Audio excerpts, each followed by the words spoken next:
Coucou les gros bidous et bienvenue dans ma tanière au fin fond de ma crise prémenstruelle. Hein, c'est chaud, mais je suis bien entourée de bouillottes, de tisanes et surtout de café pour essayer de faire une vidéo avec du rythme. Yes! Je voulais quand même commencer par un petit mot qui n'est pas un city mot, qui est quand même un mot important. Vous savez que parfois en bas de mes vidéos, vous pouvez trouver le lien pour faire une donation en contrepartie de mes vidéos si le contenu vous plaît, vous aide et si vous voulez me soutenir par exemple pour payer l'hébergement de mon site ou ce genre de choses. Et aujourd'hui, j'ai absolument envie de mettre en avant une initiative pour les réfugiés ukrainiens, ukrainiennes en particulier. C'est une association, plutôt une ONG de lesbiennes qui se rend sur place, et lesbienne étant compris au sens large, lesbienne et bi, et qu'elle soit cis ou trans. Et cette association a décidé de se rendre directement sur le terrain, d'accueillir les réfugiés à la frontière, de les dispatcher. Et puis comme beaucoup arrivent à la frontière de pays comme la Pologne, qui sont extrêmement homophobes au niveau étatique, vous êtes au courant de toute la rhétorique sur l'idéologie du genre et toutes leurs autres conneries. Vous êtes au courant que ce sont des régimes d'extrême droite. Et si vous ne le savez pas, renseignez-vous s'il vous plaît. Et du coup, c'est d'autant plus important d'être là sur le terrain, de pouvoir placer ces familles arc-en-ciel, comme c'est appelé dans cette récolte de fonds. Et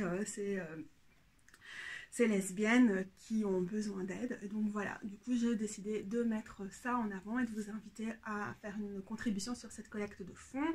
Toute contribution est bienvenue, même si vous n'avez que quelques euros à mettre, ça pourra aider quelqu'un. Il y a évidemment bien d'autres choses à faire pour les réfugiés en général et pour les réfugiés ukrainiens et ukrainiennes aussi. Mais voilà, c'était ce que j'avais envie de mettre en avant aujourd'hui parce que c'est un projet qui me tient à cœur.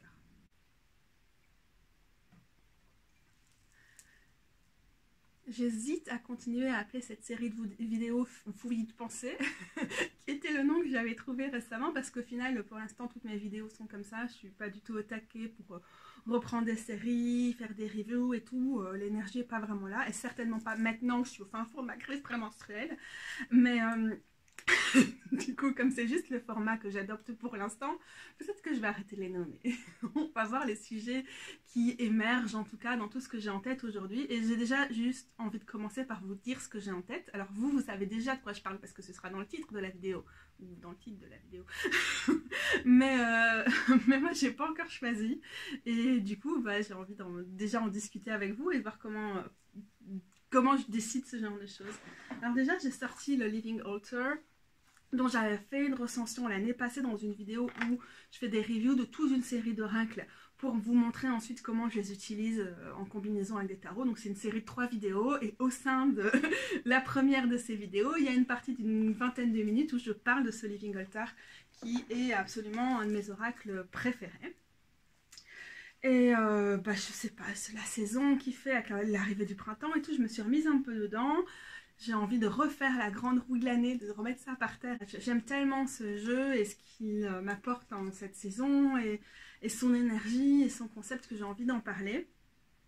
Pour vous dire, j'ai écouté ce matin un podcast parce que je suis au lit et je suis vraiment pas bien. Là, je viens juste de prendre ma douche et de m'habiller alors qu'on est au beau milieu de l'après-midi pour faire une vidéo, et sinon l'inflammation est vraiment horrible.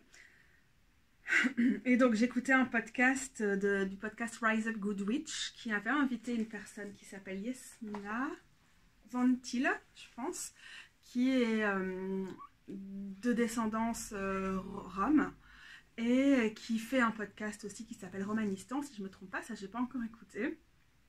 Et donc qui parlait notamment de ce podcast qui est fait par des personnes roms qui sont basées aux États-Unis, cet oracle, pardon. Et voilà, entre plein d'autres choses. Et alors que j'avais déjà tiré ma carte de la semaine avec cet oracle, il fait toujours partie de mon radar.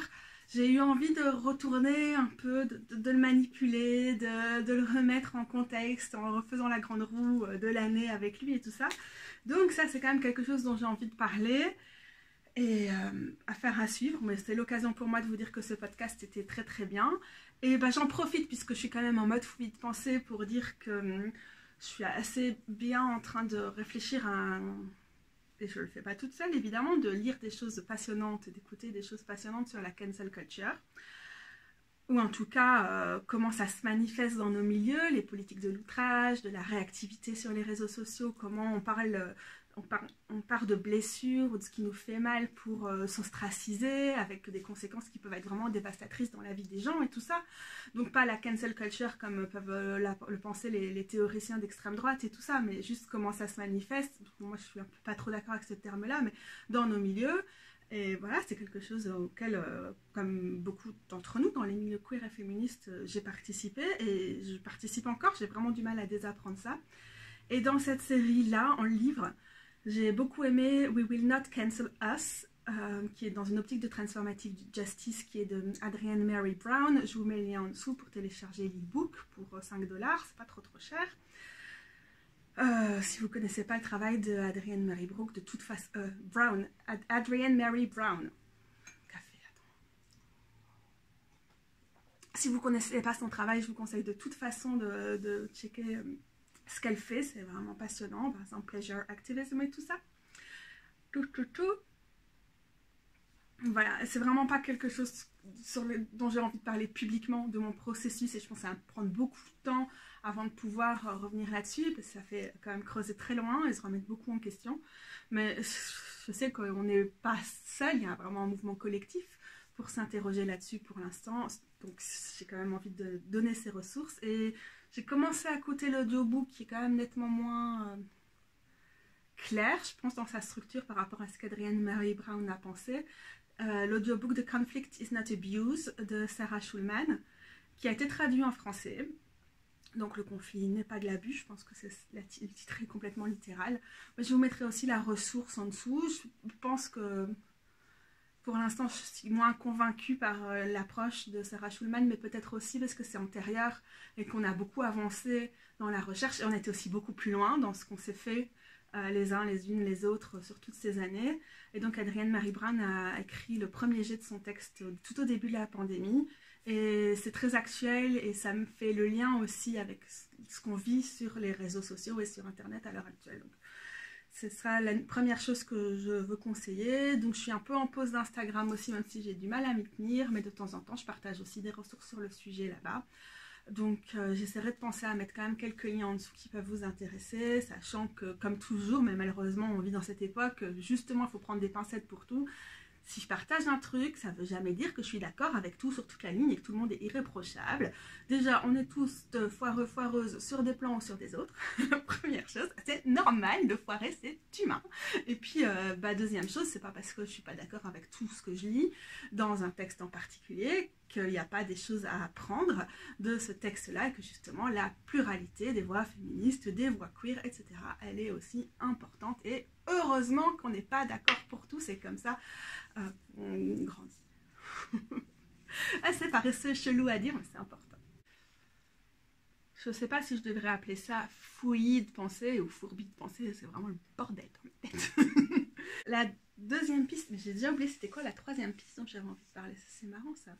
En tout cas, la deuxième chose, ça je sais, c'était que j'avais envie de parler des 7 dans le tarot. Les 7 dans les arcanes mineurs, puis les liens avec les arcanes majeures et tout, parce que je trouve ça trop intéressant. Comme j'ai oublié le troisième sujet dont je vais parler, en fait ça me facilite bien la tâche, parce que je vais laisser le Living Altar sur le côté pour l'instant.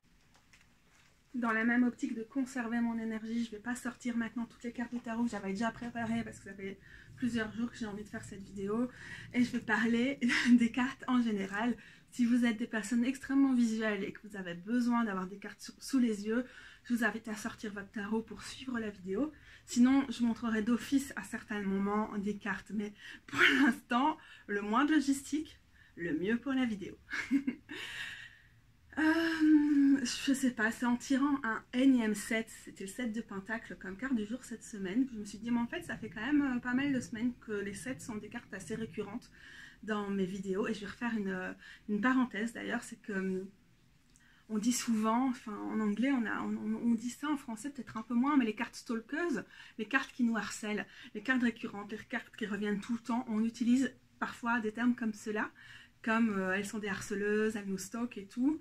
Et déjà c'est un truc qui revient un peu à diaboliser le tarot comme ça, à lui donner une importance qu'il n'a pas, et en plus ce registre-là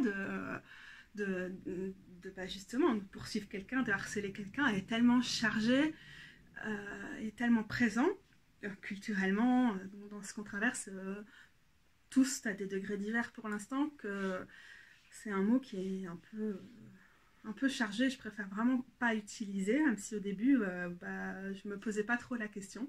Donc j'aime bien parler de cartes récurrentes ou de cartes insistantes, et il n'y a rien de relou là-dedans, même si parfois on peut le vivre d'une façon relou évidemment dans notre quotidien quand on les voit revenir et revenir, mais en fait le fait qu'elles insistent, c'est important comme message,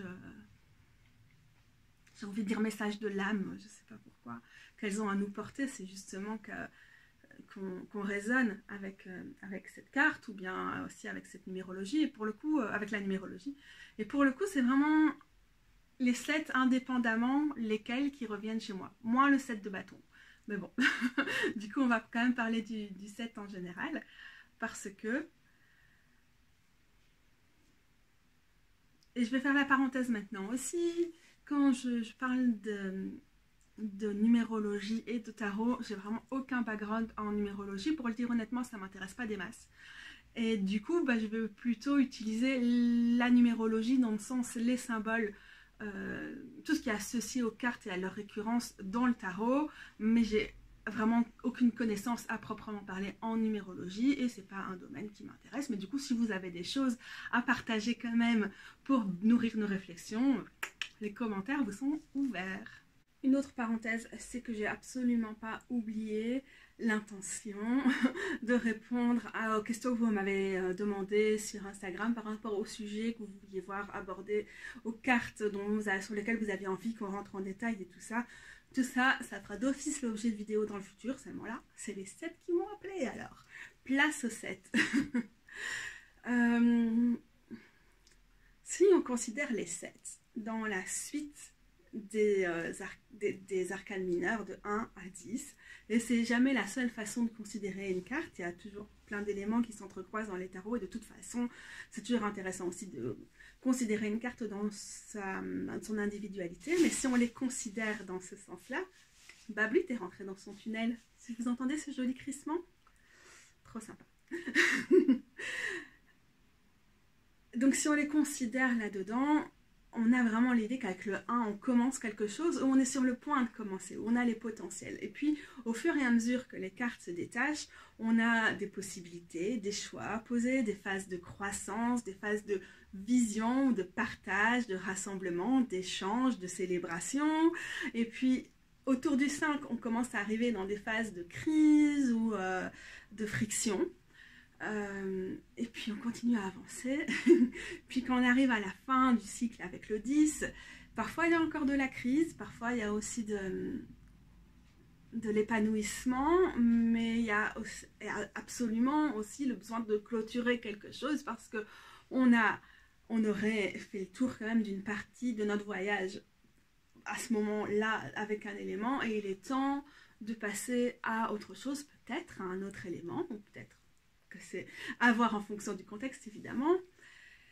Mais les dernières cartes, elles sont un peu... elles aiment bien nous taquiner. Elles sont un peu difficiles. Et selon les suites, plus ou moins, c'est plus ou moins le cas, mais il y a toujours quand même une certaine dose d'indécision, de blocage, de maturation qui est nécessaire, tout ça. Et je trouve qu'avec les 7, on commence quand même à arriver à ce moment où on a accumulé de l'expérience. Donc c'est vraiment, il faut se visualiser à l'intérieur d'une série et en se baladant entre chacune des cartes. C'est pas la seule façon d'étudier ou d'appréhender ou de contempler, de méditer sur une carte, mais c'est intéressant. Donc on a accumulé toute l'expérience de la suite jusqu'au numéro 7.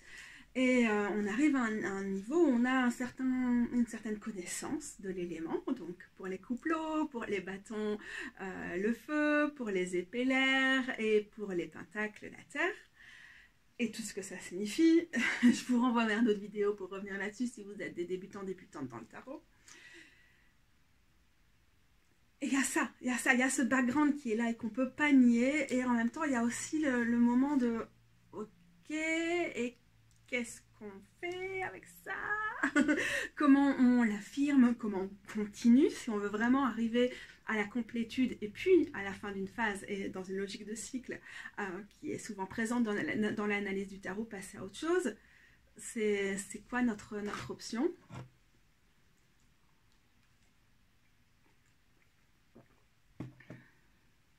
Et donc c'est une carte, ce sont des cartes en général qui sont pas si agréables à voir venir parce qu'il y a de la remise en question. Il y a parfois l'envie de foncer tête baissée alors qu'il vaut mieux prendre le temps de la réflexion. Parfois l'ennui qui vient avec le temps de la réflexion, la demande de patience alors que c'est la dernière chose dont on a envie à ce moment-là.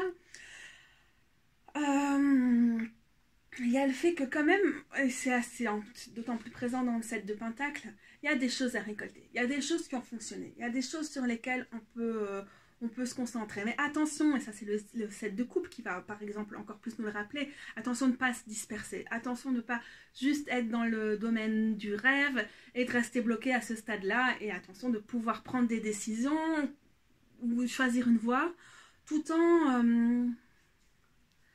Je pense pas forcément qu'au niveau du 7, on prend des décisions définitives. On prend des décisions évolutives. Dans où on en est avec cette suite-là, ça marque une étape. Ça marque un changement. Mais c'est quelque chose qui va être destiné à s'affiner. Parfois avec les cartes suivantes, il n'y a qu'à voir dans le 7 de coupe. Peut-être il faut arrêter de se disperser, d'être dans la confusion, ou bien essayer de focaliser sur quelque chose, ou bien juste accepter qu'on est dans la confusion et c'est comme ça. Mais après, avec le 8, on est quand même dans radicalement le fait de se dire, ok, je dois prendre de la distance de ce qui ne nourrit plus, ou ce qui ne fonctionne plus. Mais pour le 7, on est encore en train de tâtonner. Avec le 7 de bâton, par exemple, qui a cette énergie tellement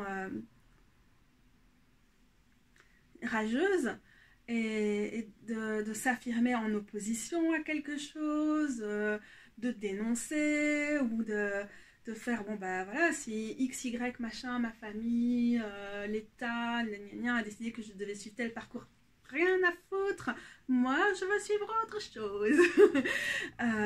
C'est certainement intéressant à un moment donné dans notre parcours et en même temps, on est là dans une position de résistance, de rage, d'affirmation qui n'est pas vraiment tenable sur le long terme. D'ailleurs, il n'y a vraiment en réalité aucune des énergies des arcanes mineures qui sont tenables sur le long terme. Elles sont toutes destinées à évoluer. C'est pour ça qu'on a les 78 cartes du tarot. C'est que tout ça va s'entremêler, va se croiser, va revenir, va se dissiper et tout. Mais comme on le voit avec le 8 de bâton, on a cette idée de révélation, de message, de clarification, d'élan, d'action, quelque chose qui nous ramène quelque part. Et on le voit dans comment, du coup, ça se poursuit. Ben oui, on peut pas juste passer notre vie à se définir, à s'affirmer dans l'opposition, contre ce que les gens ont voulu. Ça ne veut pas dire que...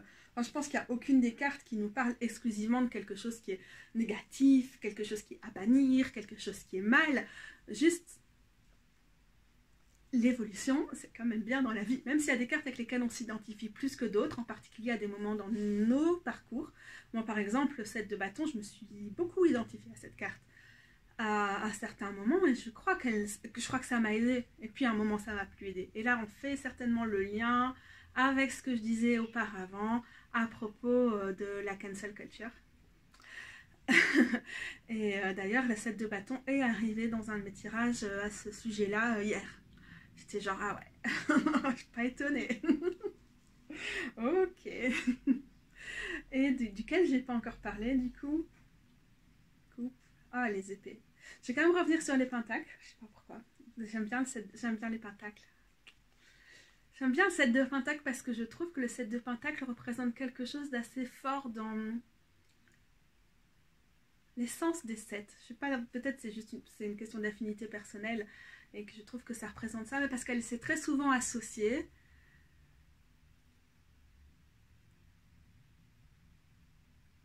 à la culture, à l'agriculture, à l'horticulture, à comment on fonctionne avec la nature et comment en tant que humaine, on est souvent interventionniste avec la nature. Encore une fois, pas de jugement dans le tarot forcément, mais voilà, c'est ça.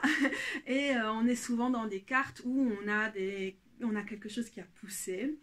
Et on arrive au moment où on regarde ce qui est en train de pousser. On a limite l'impression d'avoir quelqu'un qui se gratouille le crâne en mode « Ok, qu'est-ce que je garde et qu'est-ce que je garde pas ?» C'est l'heure des récoltes et aussi c'est l'heure de temporiser parce que bah ouais, t'es devant tes citrouilles, tes pommes, tes poires, ça dépend des jeux, parfois c'est complètement autre chose. Ça marche, mais ça marche pas.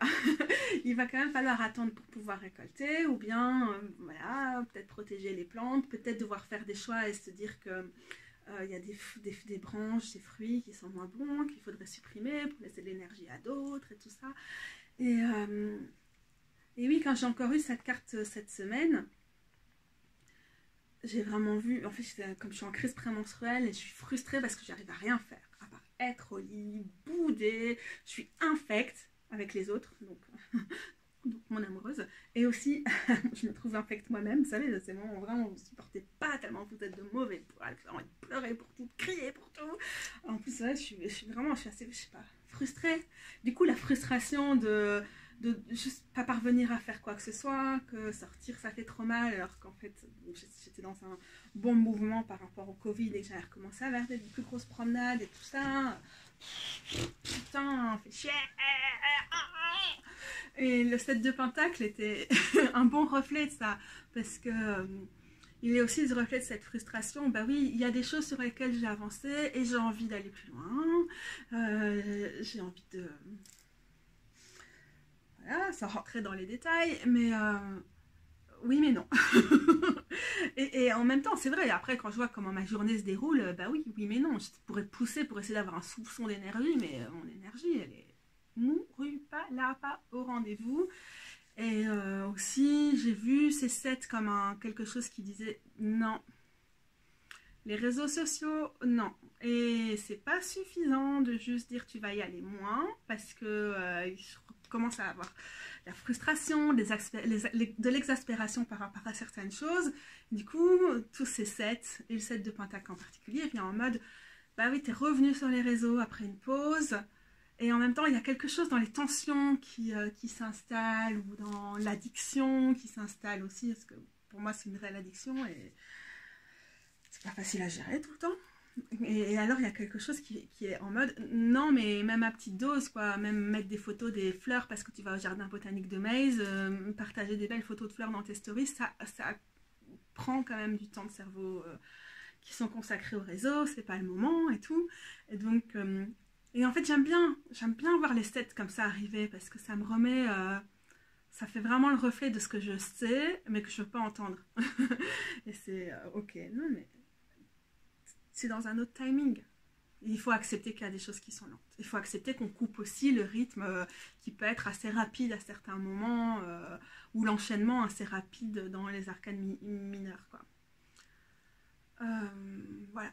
Par exemple, après le 7 de Pentacle, on a le 8 de Pentacle, qui est une carte qui est encore plus lente, parce qu'on est dans le fait d'apprendre, à l'apprentissage lent, dans les stages, dans vraiment le fait de raffiner nos connaissances, nos compétences, de prendre le temps d'apprendre et de prendre le plaisir d'apprendre et de le faire avec beaucoup d'application et de persévérance et tout ça. Et donc là, on est vraiment dans quelque chose de ralenti, gamine.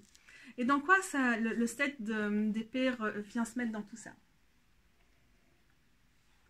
Je vous rappelle que dans mes vidéos, le tarot carte par carte, qu'il faut que je reprenne, c'est une des raisons pour lesquelles je suis en pause, parce qu'il faut que je replonge beaucoup plus dans mes bouquins sur le tarot et tout, pour arriver avec du neuf pour cette série de vidéos. Mais je vous rappelle que j'ai déjà fait le set d'épée et le set de pentacle, et que sur le set d'épée en particulier, j'ai souvent des retours dans les commentaires ou ailleurs qui me disent que c'est vraiment utile parce que c'est pas une carte qui est très facile à appréhender, et pour cause, il y a beaucoup le cadre culturel, le tarot est marqué par les mentalités, le monde dans lequel on vit, c'est pas juste un truc ésotérique, spirituel, en dehors de tout, pas du tout. Et donc il y a souvent des choses qui nous causent friction dans cette carte ou dans certains des mots-clés traditionnels. Donc je vous renvoie à faire cette vidéo pour les détails parce que il y a vraiment beaucoup à en dire. Mais si je dois penser au 7 d'épée par rapport à ce que je voulais dire ici, comment ça rentre dans l'articulation, en particulier par rapport à la distance, par rapport au réseau, c'est que souvent, et je le vois plus dans mon théâtre tarot par exemple, il y a des tarots qui représentent ça très très bien. Le 7 d'épée, on a cette idée de quelqu'un qui prend tout pour soi et qui s'en va, quelqu'un qui est plutôt fuyant, fuyante, quelqu'un qui est dans le vol ou qui nous grappille notre énergie progressivement. On a un soupçon d'être en hypervigilance, comme ça, quand on a que le 7 de Pentacle, comme si c'était forcément quelque chose qui était en dehors de nous, et parfois c'est le cas. Même s'il y a beaucoup de préjugés qui sont là-dessus, qui sont problématiques. J'aime aussi bien voir cette carte avec le fait qu'on serait avec des espèces de grandes tentes de guerre et tout ça, sur l'image classique du Rider-Waite Smith, et que la personne qui s'en va, elle aurait piqué une partie des épées aux soldats. C'est quand même particulièrement intéressant. Mais le 7 d'épée, c'est aussi parfois, et on le visualise aussi très bien dans celui-ci, tiens. Ça nous interroge, donc celui-ci c'est celui-là, ça nous interroge sur notre relation au collectif, aux autres, et comment on se positionne. Est-ce qu'à un moment on a besoin de temps pour nous, de s'échapper, de s'évader, c'est celle-ci, le petit renard qui garde son épée pour lui-même et qui nous regarde avec sa tête de filou en mode comme Gadette, tu l'auras pas, je la garde pour moi pour l'instant, et je trouve que cette épée, elle nous parle bien de ça, du moment où on fuit, on s'évade, on est dans une espèce d'évasion qui est malsaine, qui est proche du déni, ou bien quand on est dans une évasion qui est saine, parce que par rapport à des dynamiques de groupe, par exemple, ça ne fonctionne pas. Et quel est l'équilibre entre les deux? Et en tout cas, dans le cas des addictions sur Internet et aux réseaux sociaux et tout ça, je trouve que c'est vraiment parfois intéressant de pouvoir prendre cette épée-là et de ne pas mettre toute son énergie communicationnelle sur les réseaux, par exemple, ou à répondre à ses textos dans la seconde, ou des trucs comme ça, mais de juste pouvoir couver son épée, qui est la sienne. En tout cas, pour moi, elle pose beaucoup cette question-là, de notre rapport au collectif. J'avais plus de stockage, donc je reviens. Pour moi, le 7 d'épée, c'est aussi dans quoi je vais mettre mon énergie, et comme on est dans les épées, mon énergie mentale ou mon énergie communicationnelle. Par exemple, j'ai envie de tirer les cartes en ce moment, mais c'est pas possible. Oh, je me suis rappelé, c'était quoi ma troisième idée pour le sujet à parler dans cette vidéo? C'était les tirages pour les amis et comment on pouvait être plus créative aussi quand on est en mode discussion avec des potes et tout.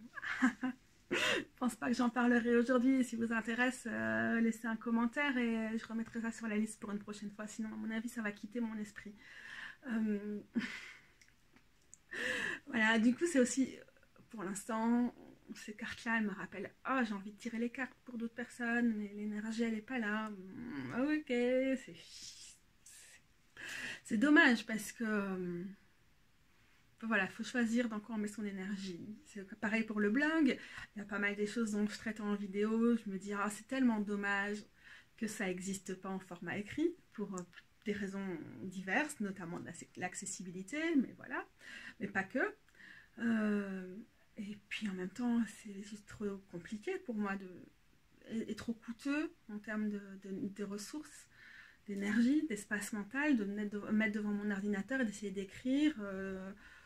Pour l'instant, c'est pas quelque chose que ma santé me permet, et ça me rappelle ça, la notion des choix avec les 7, et souvent que on est dans une espèce d'entre-deux où c'est pas vraiment le moment de poser des grands choix, c'est plus le moment d'attendre. Donc elles sont pas faciles, ces cartes-là, mais j'aime ça. J'avais aussi envie de revenir juste en vitesse sur...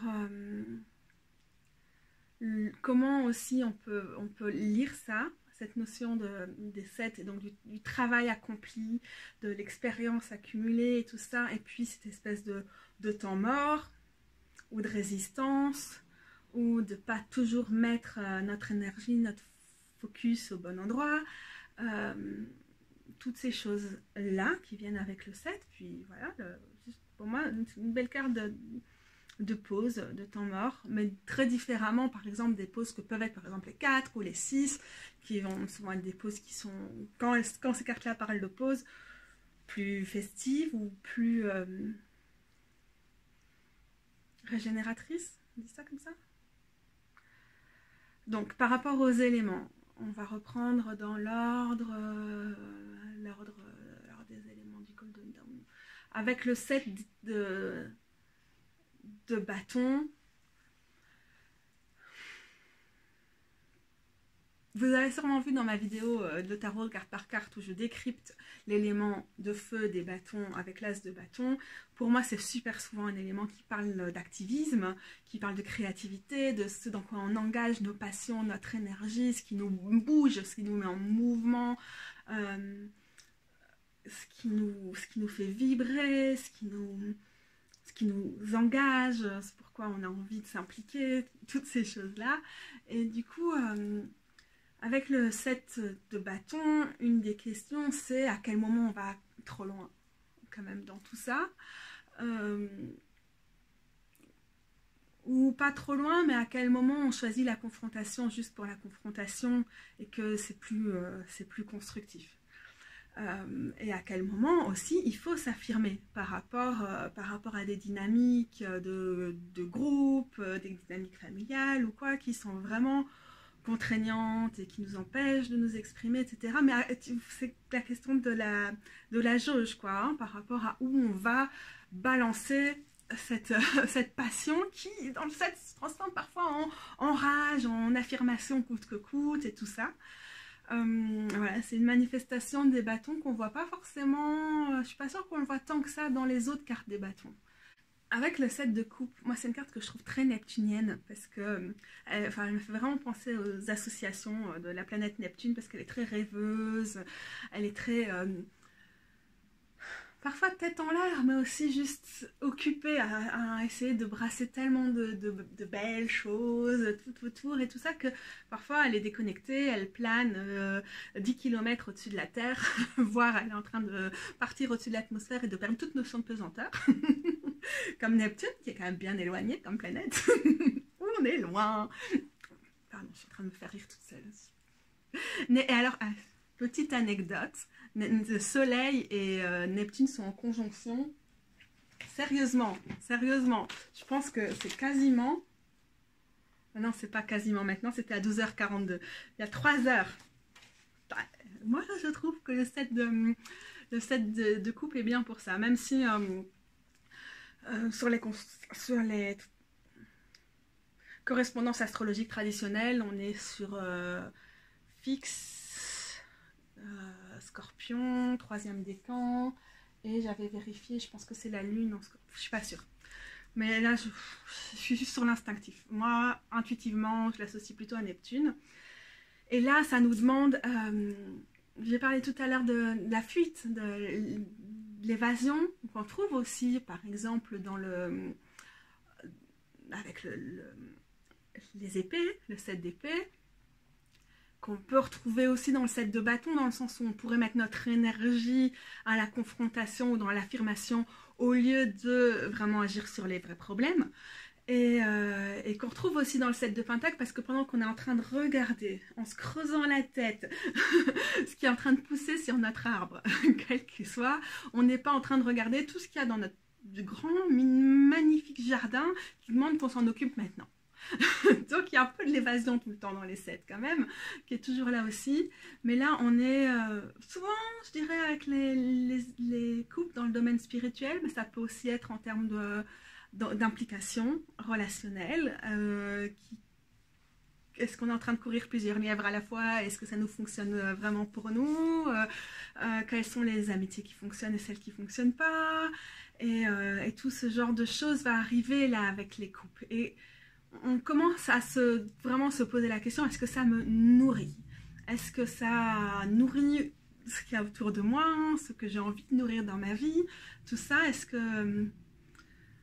est-ce que ça circule? Est-ce que c'est vraiment fluide? Ou est-ce que c'est pas trop fluide? Parce que tout ça amorce ce qui vient après avec le 8, où on est littéralement en train de se dire, si quelque chose ne me nourrit plus, ne me convient plus, me vide émotionnellement, il faut que je puisse prendre de la distance et partir vers autre chose.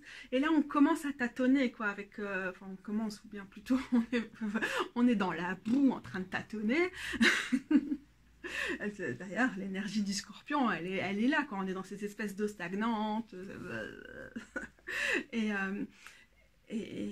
Et voilà, parfois c'est des temps qui sont nécessaires. Souvent, peut-être je vois un peu trop souvent ça en fait quand je vois des interprétations du 7 de coupe. Et j'ai cette tendance aussi quand je l'interprète, allez, t'as tout, t'as ton 7 de coupe aujourd'hui. Et évite de disperser, s'il te plaît, focalise-toi sur quelque chose. Tu vois ces 7 coupes là qui sont devant toi, et avec ces trucs tellement variés à l'intérieur. J'adore les images du 7 de coupe en général, c'est une de mes cartes visuellement, elle me range pas dans blindé de tarot. Mais choisis le grand point d'interrogation, choisis la carte en dessous du petit voile, choisis voilà, tous ces trucs. Mais en fait, parfois, c'est juste pas... C'est aussi contempler la carte qui est cachée, la coupe qui est cachée, la coupe avec le point d'interrogation, et juste accepter de ne pas avoir les réponses tout de suite, quoi. Je crois que trop souvent, du coup, je l'interprète parce que je suis beaucoup dans ma tête, je l'interprète plutôt au niveau de ma curiosité intellectuelle ou des choses sur lesquelles je suis en train de réfléchir et tout, alors que plus souvent, il faut que je ramène beaucoup plus le côté émotionnel, le côté connexion avec l'autre monde, avec la nature, avec mes chats, avec mes amis. Sarine, elle me tourne le dos, là, c'est bon, mes chats sont pas dans la connexion. Ne vous inquiétez pas, elle a été toute la journée, on peut s'estimer heureuse qu'elle ne le soit pas maintenant. Voilà, ça c'est peut-être juste, ça vous donne un exemple en fait d'à quel moment je pense que quand j'interprète la carte pour moi-même, je peux parfois avoir des détours ou bien des œillères. Je crois que la notion d'avoir des angles morts, c'est de toute façon quelque chose qui va très bien avec les 7. Cette d'épée, la solution, elle est souvent dans la communication. Pourquoi je prends des distances par rapport au groupe? Est-ce que je peux le formuler? Est-ce qu'il y a quelqu'un qui est une personne de confiance à qui je peux le dire? Ou est-ce que juste pour moi-même, j'ai besoin de mettre les limites et justement d'être dans le silence? Est-ce que je vais aller laver, pas laver mon linge, j'aime pas cette expression, aller balancer tous mes problèmes sur les réseaux sociaux, ou est-ce que c'est plutôt le moment de faire du journaling? Voilà, si j'ai l'impression que telle personne est vraiment assez fiante, voir qu'elle me fait des coups en douce, qu'elle me cache des choses et tout ça, est-ce que je laisse la distance s'installer ou la suspicion à outrance ou quoi? Ou est-ce que je vais essayer d'entrer dans un dialogue? Ou est-ce qu'au contraire, c'est vraiment encore une fois, j'aime bien moi la notion de mettre ses limites avec les épées. Est-ce que c'est justement le moment de mettre ses limites, de couper ce lien plutôt toxique qui peut être entretenu avec cette personne? J'avance, hein, parce que sinon cette vidéo va encore faire 3 heures. Et avec les pentacles, il faut, avec les pentacles, je trouve souvent revenir à la terre et au corps, et revenir au matériel. Et donc ça peut être que... on est peut-être un peu trop dans sa tête, en train de se poser des questions sur où on va, pourquoi ça bloque et tout ça, et de vraiment pouvoir revenir littéralement, quand on voit cette carte dans certains jeux, elle est vraiment magnifique avec le fait d'être dans un jardin ou en train de faire une récolte ou quoi, donc littéralement de revenir les mains dans la terre, dans le jardin, à discuter, à écouter, à voir ce qui est en train de se dérouler là, et pas juste être coincé dans sa tête, ça peut aussi être... revenir dans son corps. Je suis en crise prémenstruelle, je tire plusieurs fois d'affilée le 7 de pentacles. Bah oui, mais mon énergie, elle va pas revenir miraculeusement. Mes règles, je vous attendais pour aujourd'hui. Quand est-ce que vous arrivez, s'il vous plaît? Ben j'en sais rien, j'ai pas le contrôle sur ce putain d'ouvert. Mes hormones vont bien. Et donc de juste revenir dans des pratiques qui vont me nourrir au niveau du corps. Déjà j'ai fini cette infusion-ci, je vais me resservir dans ma bonne tasse mon infusion de verveine officinale, verveine citronnée et, ah il y en a encore un peu, et fleurs de sureau.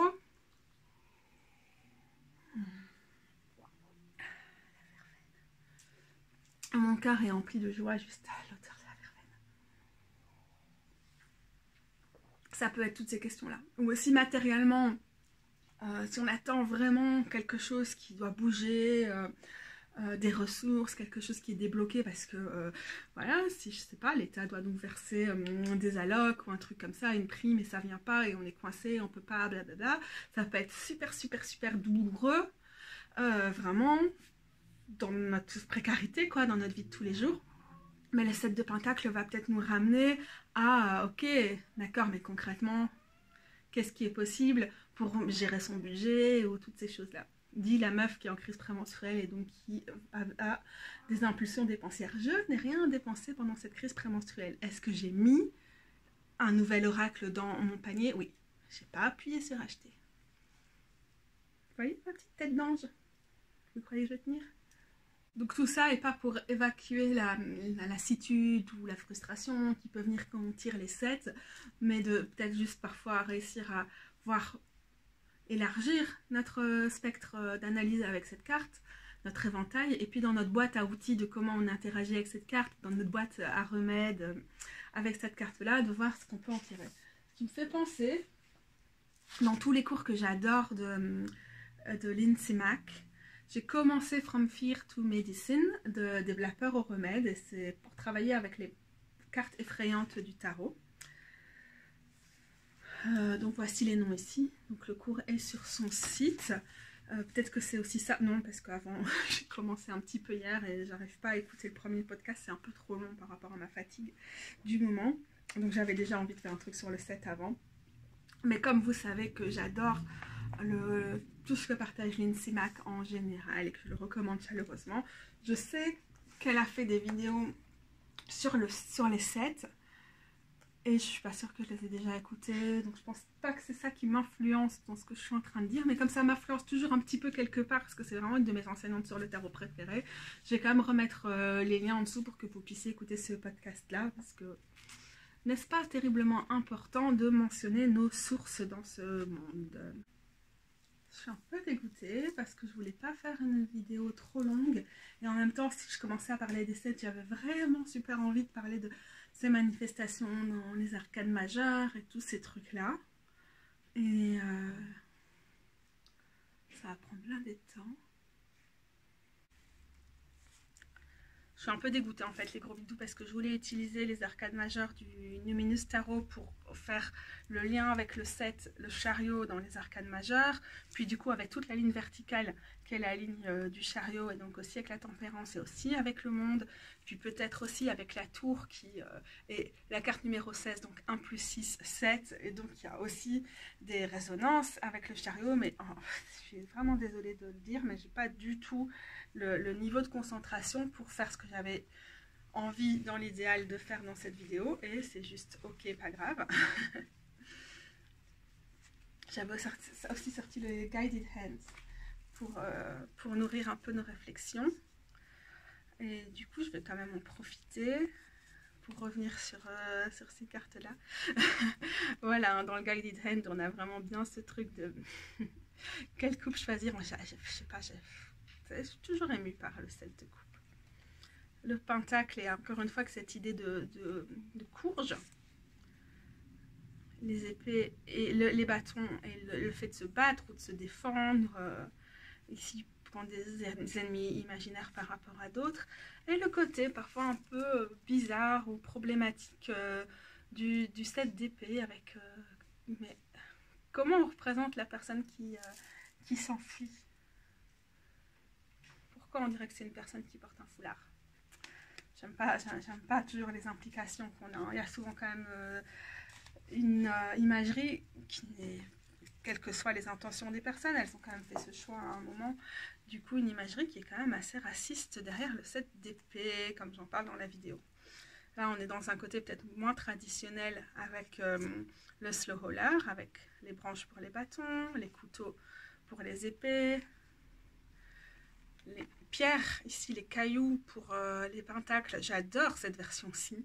Je suis fascinée par cette carte. Et, ouais, elle est très originale. On est plus traditionnel, plus classique avec ce set de vases, de récipients pour les coupes, mais que je kiffe. Je l'aime d'amour. Initialement, je m'étais dit que j'allais prendre mon carnet et regarder tous les sets que j'avais sortis récemment pour vous montrer le type de set que j'avais tiré. Mais entre ce que j'aimerais faire et le temps que je prends à parler de ce que j'aimerais faire, en tout cas dans le cœur de mes vidéos, voilà. J'ai pas l'espace. J'aime aussi bien dans le Fist Spirit ici la dimension du set de bâton, ouais, extraordinaire. Celle-ci avec la pie, je l'adore toujours. Mais en fait, je sais pas pourquoi. Je pense pas que c'est forcément quelque chose que tout le monde va avoir. Mais en fait, il y a un côté racialisé de la pie. Je sais pas si vous avez vu, c'était quel Tintin? Tintin et les bijoux de la Castafiore. Malheureusement, j'ai grandi en lisant ce genre de grosse merde. Raciste, hein, qui est donc Tintin dans presque tous ses albums. Et c'est un truc où les bijoux de la Castafiore disparaissent et tout le monde va s'en prendre au camp de Roms, qu'on n'appelle pas des Roms dans ces vidéos, mais je pense qu'on utilise plutôt dans cet album, mais on utilise plutôt des insultes. Alors qu'au final, désolée, je vous spoil un album de merde. Bah, c'est la pie qui avait volé les bijoux de la Castafiore. Mais du coup, vous voyez, pour moi, quand je vois la pie là, en même temps, je trouve ça fascinant parce que j'adore observer les corvidés et leur intelligence et comment elles se servent de tout. Sabine me fait des clins d'œil juste devant. Et en même temps, comme je pense aux bijoux de la Castafiore et à cette espèce de confusion que, en fait, bah, l'idée, c'est quand même on a stigmatisé les mauvaises personnes, sauf qu'on passe tout l'album à stigmatiser ces mauvaises personnes. Si je me souviens bien, en tout cas dans ma tête, c'est comme ça que ça reste. Alors qu'en fait, c'est un animal qui a pris les bijoux, puisque les pies sont attirées par ce qui brille. Et donc, ça me met quand même une sensation de malaise. Il y a peut-être, encore une fois, hein, c'est bien intentionné, peut-être dans ce Tintin-là, ils sont quand même plus loin dans le temps que dans les plus cradement racistes albums d'Hergé, mais allez, quand même, quoi. Cette idée de qui on associe au vol et comment on représente le personnage qu'on voudrait être une personne qui vole sur les représentations du set d'épée. C'est tellement souvent chelou, mais enfin, genre, avec un bon fond de racisme, il faut vraiment réinventer cette carte. Et du coup, je pense que pouvoir changer nos interprétations pour justement évacuer ça, ou le plus souvent possible, ne pas tomber dans ces interprétations-là, bah, ça nous permet aussi de mieux utiliser le tarot. J'aime bien le fait que c'est pas des pois, mais qui écrit pois, et qu'en même temps, on doit récolter des citrouilles avec les pentacles ici. Bon, comme j'y arrive vraiment pas, c'est l'heure pour moi de ranger mes arcanes majeures et tout, de virer toute ma discussion sur le set et de vous emmener dans mon bricolage avec le Living Altar. Ça va être sportif.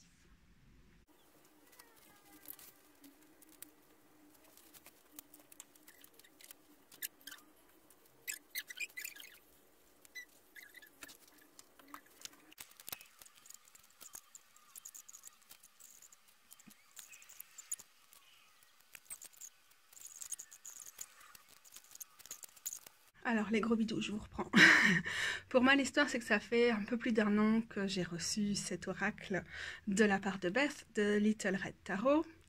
J'ai foncé dedans directement, j'ai fait au début cette fameuse roue de l'année en plaçant chacune des cartes. C'est super excitant, c'est super chouette, même si c'est physique, pour découvrir la carte. Et pour l'instant, les chats sont venus au début, mais tout le monde dort, donc tout va bien.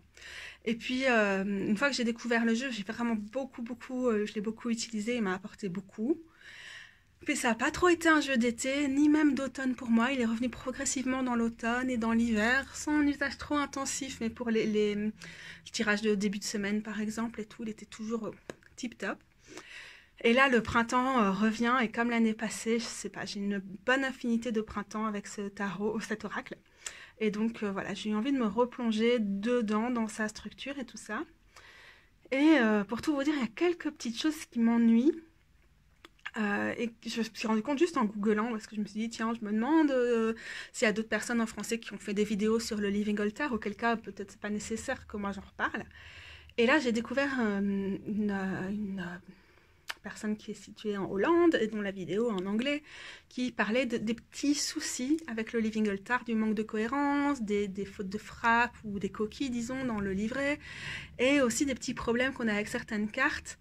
Et ça m'a encouragée à le refaire. Et alors qu'en fait, la plupart des choses que cette personne exprime, et le lien sera en dessous, hein, j'avais déjà travaillé dessus la dernière fois parce que ça m'a aussi perturbée. Mais voilà, c'est l'occasion pour moi de replonger là-dedans. Attendez, hein, je vous montre. Et par exemple, c'est tout con, mais on a les cartes des phases de la Lune. Et en fait, les phases de la Lune, elles sont représentées à l'envers pour nous dans l'hémisphère nord. Et du coup, pouvoir, quand on fait la roue de la Lune, les mettre dans ce sens-ci, donc à l'envers dans le sens de la lecture. Mais ça fait que la Lune, tu vois, tu vois là, le premier croissant, le premier quartier est à l'endroit. Donc ça fait un peu voir comment tu fabriques ta roue en mettant les trucs pour aussi qu'au niveau des couleurs et tout, ça fasse sens. Alors, désolé, hein, ça balance un peu, mais je vais vous montrer comment ça fonctionne, la structure du tarot. Donc là, on est sur le premier niveau de carte et il y a trois niveaux en tout. La carte centrale, c'est Surrender, comme se rendre aux éléments, se rendre au temps, au rythme des saisons, aux ancêtres, etc. Je pense que c'est ça qui est faisable. En vrai, il y a 4 niveaux, mais le 4e niveau, c'est ces cartes-ci.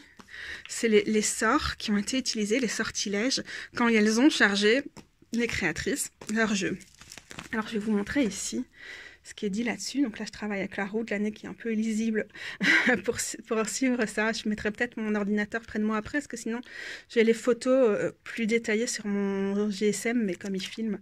Bon, après, c'est pas plus mal, peut-être que j'essaie de me l'approprier. Et donc, par rapport aux cartes de sortilège, ici, dans ce qui est dit, il y a le truc de... donc il y a ça, puis il y a une surimpression d'un symbole des mains pour être sur l'invocation des ancêtres, qui donc ce sont des personnes roms qui ont fait ce tarot, et donc leurs ancêtres sont des personnes roms, et donc les ancêtres qui les atteignent à travers les générations, l'assimilation culturelle forcée, le génocide et la diaspora. Et donc voilà. La distorsion représente les pièces qui se mettent ensemble de l'identité culturelle à travers des couches et des couches de tabous sans contexte. Moi, en tant que personne qui n'a pas du tout d'histoire rome, et par rapport à tout ce qui se passe en Europe, sur les discriminations, les violences institutionnelles, personnelles, tout ce qui se passe par rapport aux Roms, je ne vois pas comment je pourrais utiliser ces cartes, outre le fait que de toute façon, au niveau du dessin et tout ça, des images, je ne les trouve pas très claires, même si, vous voyez, il y a dans le livret, elles correspondent à des cartes en particulier, à l'énergie de certaines cartes. Mais donc voilà, ça c'est le 4e niveau des cartes qui reste toujours au fond de mon jeu, que je trouve très belle, mais que je ne vais pas utiliser parce que je me sens vraiment pas légitime à le faire. Donc, outre le fait de se rendre, on a les 4 éléments que j'ai positionnés ici dans la pièce en fonction des points cardinaux. Donc on est à l'est ici, du coup l'est c'est l'endroit où le soleil se lève, donc ça c'est aussi associé, et vous voyez avec les codes couleurs que l'association fonctionne. Et voilà, donc là on a pour le feu le point du zénith, le midi. Là-bas pour l'eau on a le coucher du soleil. Là, vous voyez un petit bug, disons, sur les correspondances, parce que c'est l'eau, mais qu'au niveau des couleurs, on a assez souvent, sur les cartes qui sont de ce côté-là de la roue, les couleurs qui sont associées au feu qui reviennent. Du coup, la personne dans sa vidéo mentionnait ça aussi. C'est ce qui complique. Si on veut travailler à fond avec le système, ça complique un peu la compréhension de ce jeu. Moi, j'avoue que je ne travaille pas à fond avec le système, je vais être assez honnête, parce que j'adore personnellement les petites phrases qui sont dans le livret, ça me suffit amplement pour la plupart des cartes. Mais j'ai vu du coup dans les commentaires que c'était pas le cas de tout le monde. Et donc on a minuit avec la Terre. Et du coup, on a à chaque fois les correspondances avec le cycle, avec la lunaison, les différentes phases de la lune, et du coup j'ai décidé pour respecter le sens, de mettre ça dans le sens où je lis, et là aussi, enfin bref, vous voyez un peu l'idée. Et puis on a les correspondances des saisons, donc ça c'est un peu le système néo-païen classique qu'on a l'habitude de l'utiliser. Les personnes ont choisi de ne pas faire des cartes d'équinoxe ou de solstice ou des sabbats, traditionnels néo-païens qui nous sont hérités de la Wicca, hein, avec les noms Wiccans, vous allez voir dans les cartes suivantes, pour que ça reste suffisamment généraliste pour qu'on puisse se l'approprier, même si on n'est pas dans ces traditions-là, ce que je trouve très bien. Maintenant, on peut appliquer cette grille-là si elle nous parle. Allez, je continue. Quel travail!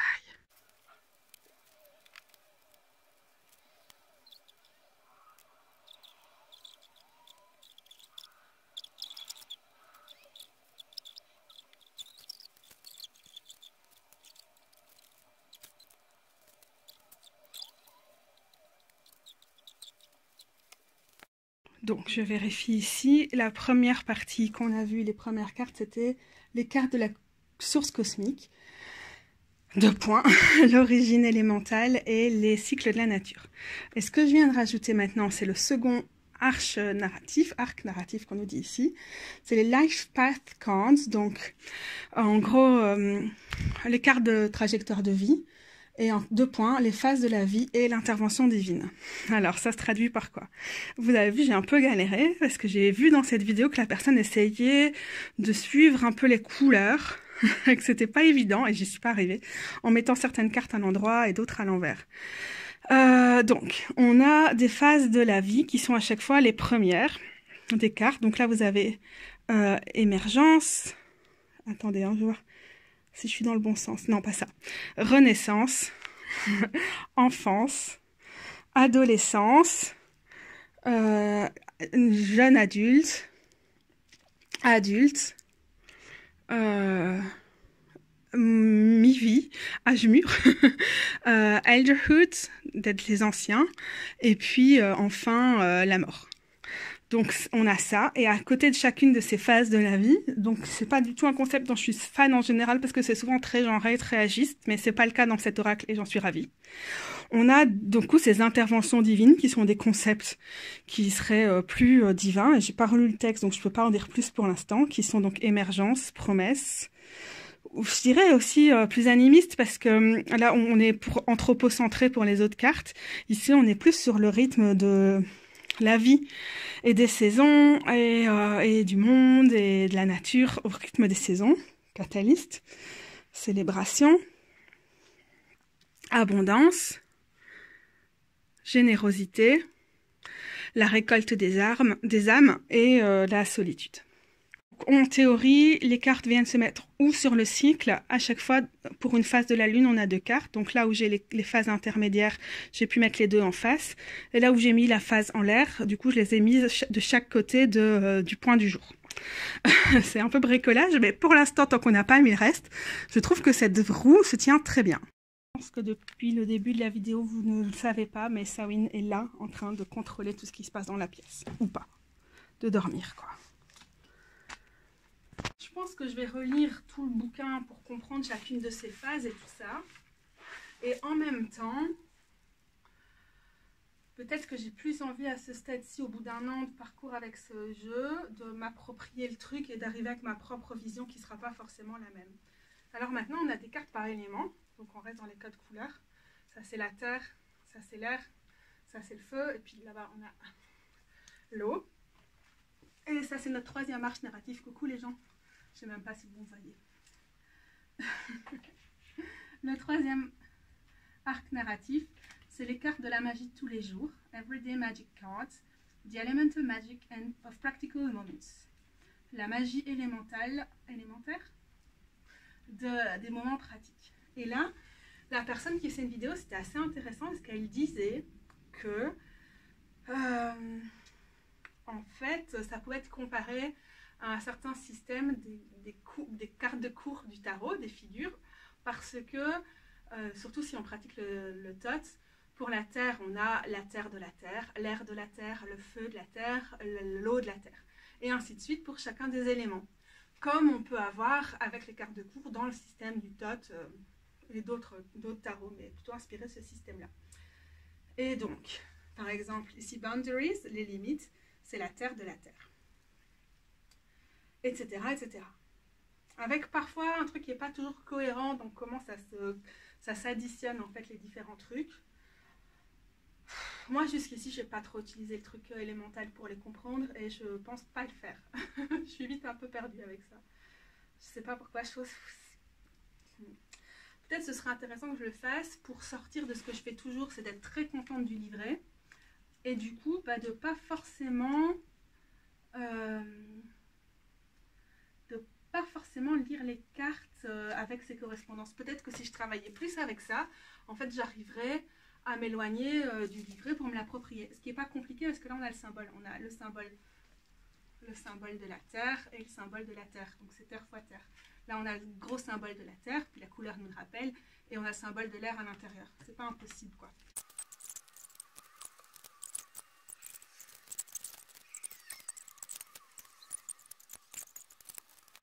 Le truc, c'est que cette roue, elle est un peu illisible, elle ne s'applique pas comme ça.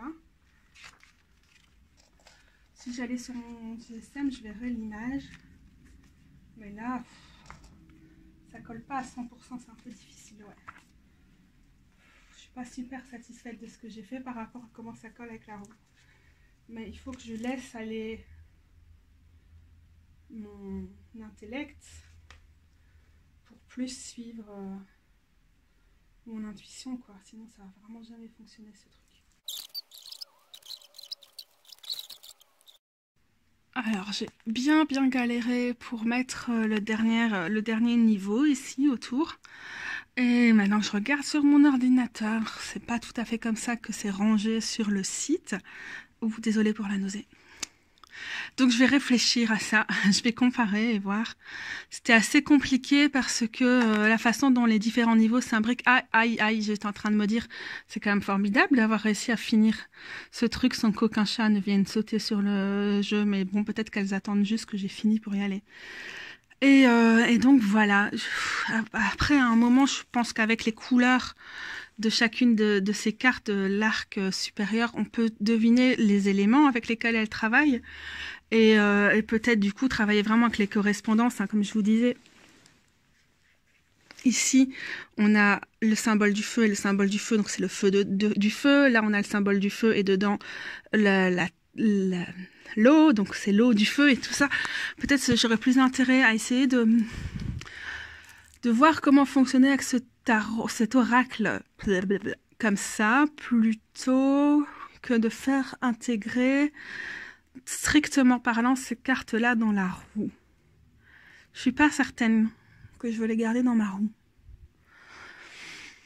Bonne question. C'est vrai que c'est intéressant de constater qu'en fait ma première année d'expérience avec ce jeu, ça a été de compter beaucoup sur le livret, parce que je le trouve tellement riche et passionnant et tellement puissant à travers ces textes que je voyais pas trop l'intérêt d'aller avec juste mes propres interprétations. Donc après, je lisais le texte et puis je mêlais ça à ce que je voyais sur les cartes, quoi. Ça ne m'empêchait pas de m'inspirer beaucoup des cartes, mais j'ai jamais travaillé avec les cartes seules sans le livret parce que je l'aime vraiment beaucoup. Donc peut-être que c'est ça qui m'attend pour l'année qui vient avec ce bel oracle. On est juste en train de débriefer le truc et c'est tout. Mais néanmoins, je fais une dernière vidéo à ajouter à ma vidéo. Ah, mais tu t'assieds même pas au milieu en fait. Oh non, non, Rose, non, elle va tout casser. Voilà, c'est mes cartes. C'était celle-là qui voulait depuis le début. L'eau? Oui. Bah, je pense que, regarde, c'est l'automne et tout. On est au niveau de Samhain. L'axe, ici. Samhain. Pas toi, Samhain, mais la fête Samhain. Je dirais que c'est là. Que la carte la plus emblématique du sabbat de Samhain, c'est celle-ci, je crois. Et donc, cette partie ici. Ça, comme ça, tout ça, c'est l'axe de Samhain, on peut dire Samhain. Donc, si tu te mets là face à l'eau, tu regardes ton propre axe. Ça fait sens, mon chat. Et vas-y, fais une petite photo. Vas-y, donne-moi ton avis sur la question. On est ici, on arrive au printemps. Hop. C'est intéressant de voir comment intégrer les saisons dans notre cycle quotidien, quoi. Et comment aussi choisir des cartes après, les mettre en avant en fonction de où on est sur le cycle. Mais ceci dit, je pense qu'il faut pas trop tout le temps le lire au premier degré avec les références aux saisons et tout, parce que sinon, pour moi, c'est un peu perturbant, quoi. C'est joli, hein. Alors, peut-être je peux vous montrer, essayer de deviner avec vous si c'est plus adéquat le classement qui a été fait dans le livret. Non, je vais pas faire ça, ça prend trop de temps.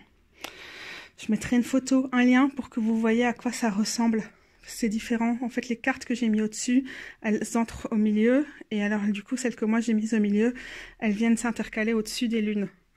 Je pense que j'aurais pas trop eu l'espace pour les mettre droites comme ça. Alors, je suis plutôt contente de comment j'ai mis.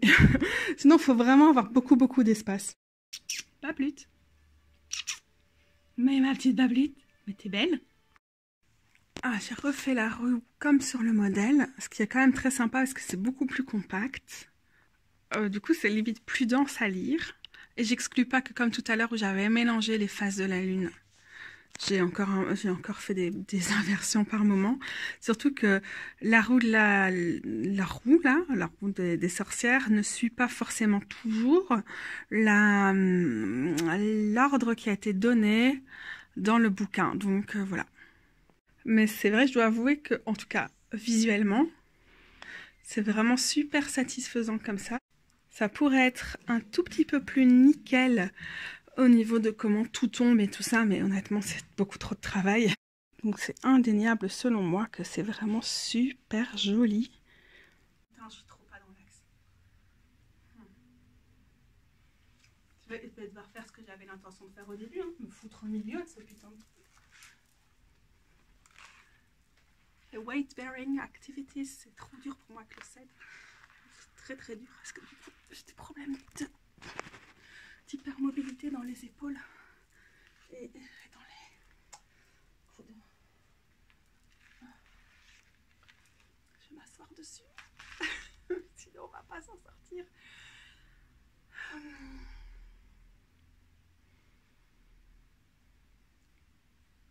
C'est vraiment une très chouette expérience et un très bel objet de méditation de poser tout le jeu comme ça.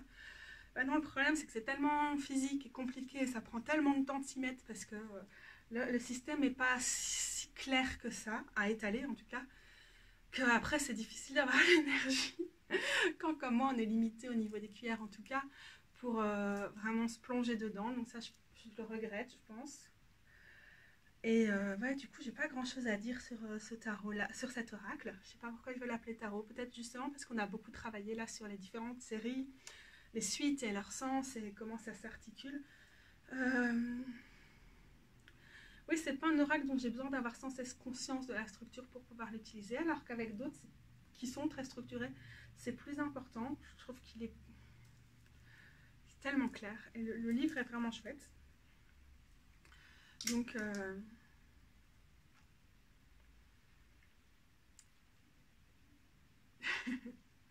c'était vraiment juste une expérience avec pas grand chose à dire, mais pour vous montrer, je trouve que c'est assez rare d'avoir des oracles qui sont déjà aussi grands et qui respectent de cette façon-là, en 1000, autant en 3D, merci de prendre la peinture de ce radiateur, que c'est juste chouette de partager l'expérience physique du jeu, en particulier quand on est en crise prémenstruelle et qu'on est au bout de sa vie.